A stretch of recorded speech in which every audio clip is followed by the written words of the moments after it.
नमस्कार दोस्तों, गौरांग शाह बात कर रहा हूं जियोजित फाइनेंशियल सर्विसेज की तरफ से और बाजार बीच हफ्ते का ब्यौरा लेकर के आपके सामने उपस्थित हूं। ये इसलिए क्योंकि सोमवार को गुरु नानक जयंती के आधार पर बाजार बंद था, शेयर बाजार बंद था। तो बाजार बीच हफ्ते का ब्यौरा लेकर के आपके सामने उपस्थित हूं। इस बुधवार की सुबह करीबन 10 बजे का समय हो रहा है और कल की मजबूती के साथ बाजार बंद होते होते आज सुबह जब हम कामकाज पर लौटे तो वही मजबूती हमने शेयर बाजार में देखी और शुरुआत अच्छी हुई और अभी 10 बजे का समय जब हो रहा है तो मजबूती और बढ़ी है ऊपर की तरफ। कुछ तरह आपको बता देता हूं दोस्तों। सेंसेक्स करीबन 360 पॉइंट की बढ़त के साथ कामकाज कर रहा है। 66,535 का स्तर है सेंसेक्स का। 116 अंकों की बढ़त निफ्टी पर। 20,002 का स्तर है निफ्टी स्पॉट का। सेंसेक्स 250 पॉइंट की बढ़त। 44,135 का स्तर है निफ्टी बैंक का। रुपया डॉलर और कच्चा तेल। रुपए में 5 पैसे की मजबूती है। 83.28 का स्तर है रुपए का $1 के सामने और कच्चा तेल सपाट कारोबार कर रहा है। 81.65 प्रति बैरल का दाम है ब्रेंट का और $76.55 प्रति बैरल का दाम है नाइमेक्स का।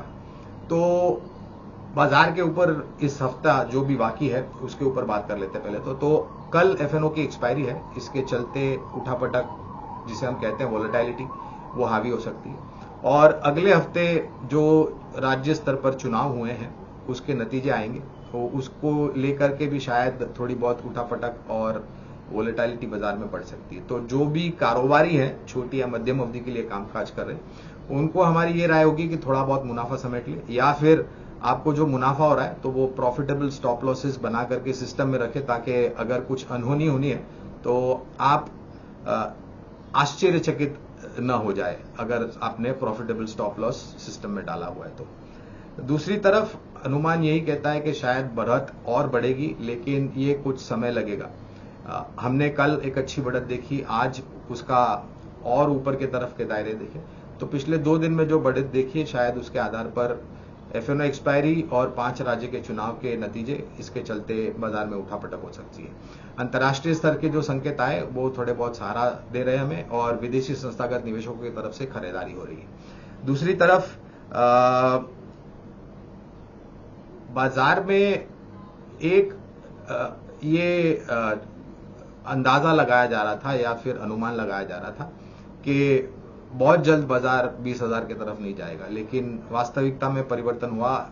जो स्तर थे 19,850 के वो हमने पार करके कल बंद दिए तो थोड़ा बहुत सहारा और भी मिला है। स्थानीय संस्थागत निवेशकों की तरफ से खरीदारी हो रही है, ये भी बाजार के लिए एक बहुत सकारात्मक बात है। लेकिन मुनाफा वसूली की चपेट में बाजार आ सकता है जैसे हमने पिछले इतिहास में देखा है, तो इसमें आश्चर्य नहीं होना चाहिए।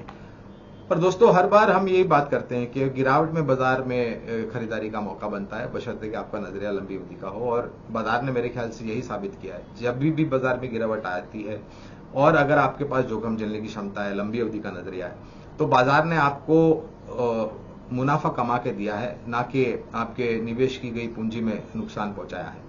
और अच्छी कंपनी में अगर आप निवेश करते हैं तो जाहिर है ये आपके लाभदायक होता है। हर बार हम आपसे 2 विकल्प आपको देते हैं लंबी अवधि के लिए।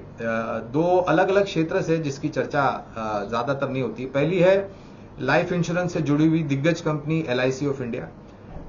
डिस्क्लोजर दे देते हैं कि आईपीओ आया था तब भी हमने आईपीओ में निवेश की राय दी थी, उसके पश्चात बुनियादी तर्क के आधार पर भी निवेश की राय दी है। और इंफ्रास्ट्रक्चर से जुड़ी हुई कंपनी KNR कंस्ट्रक्शंस। अब दोस्तों स्पष्टीकरण ये देना चाहेंगे हम कि ये दोनों ही क्षेत्र में अगर आप निवेश बनाने का मन बनाते हैं इस कंपनियों में तो आपकी निवेश की समय सीमा 1.5 से 2 साल या थोड़ी बहुत ज्यादा होनी चाहिए क्योंकि इनकी आमदनी में परिवर्तन आने को समय लगेगा। इंश्योरेंस सेक्टर में जो नए लोग जीवन बीमा ले रहे हैं और बड़ा सम ले रहे हैं, इंश्योरेंस प्रीमियम की रन रेट ऊपर जाएगी तो आमदनी बढ़ेगी। इंफ्रास्ट्रक्चर में राज्य स्तर पर जो भी चुनाव है खत्म होने के बाद, अगला साल एक बड़ा चुनाव है वो खत्म होने के बाद निजी कंपनी जो इंफ्रास्ट्रक्चर क्षेत्र से जुड़ी उनको बहुत बड़ी मात्रा में ऑर्डर मिलेंगे। और KNR कंस्ट्रक्शंस इंफ्रास्ट्रक्चर से एक ऐसी जुड़ी हुई कंपनी है जिनके पास ऑर्डर बुक तो है ही, लेकिन ऑर्डर बुक की एग्जीक्यूशन अच्छी तरीके से करते हैं, आमदनी में तब्दील होता है और डेट बैलेंस शीट पर बिल्कुल कम है। और हमारा अनुमान ये कहता है कि दोनों ही कंपनियां LIC ऑफ इंडिया और KNR कंस्ट्रक्शन जिस स्तर पर कामकाज करते हैं वहां से नीचे के तरफ के दायरे हमें काफी सीमित लगते हैं। लेकिन 2-3 चीज ध्यान में रखें। एक तो निवेश की समय सीमा 1.5 से 2 साल या ज्यादा। दूसरा, पूरी ताकत लगा करके एक स्तर पर निवेश न करें, जो भी जोखिम झेलने की क्षमता है उस हिसाब से शुरुआत करें और जब भी गिरावट मिलती है आपको तो इसमें और जोड़ते जाएं। हमारा मानना यह है कि दोनों ही क्षेत्र क्योंकि एक साइडवेज टू अंडर परफॉर्मर रहे हैं, शायद नतीजों में सुधार होने के आधार पर इनकी री रेटिंग होने की पूरी संभावना है। इनकी और इनके साथ जुड़ी जो सक्षम और मजबूत कंपनियां हैं उनकी री रेटिंग होने की पूरी संभावना है।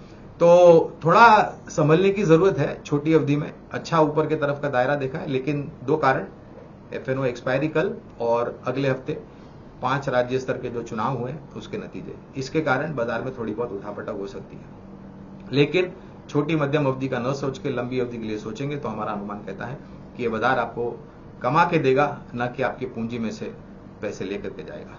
हमारी बात शांतिपूर्वक सुनने के लिए आप सभी का बहुत बहुत धन्यवाद। फिर से आपसे मुलाकात होगी बहुत जल्द, तब तक के लिए मुझे आज्ञा दीजिए। धन्यवाद।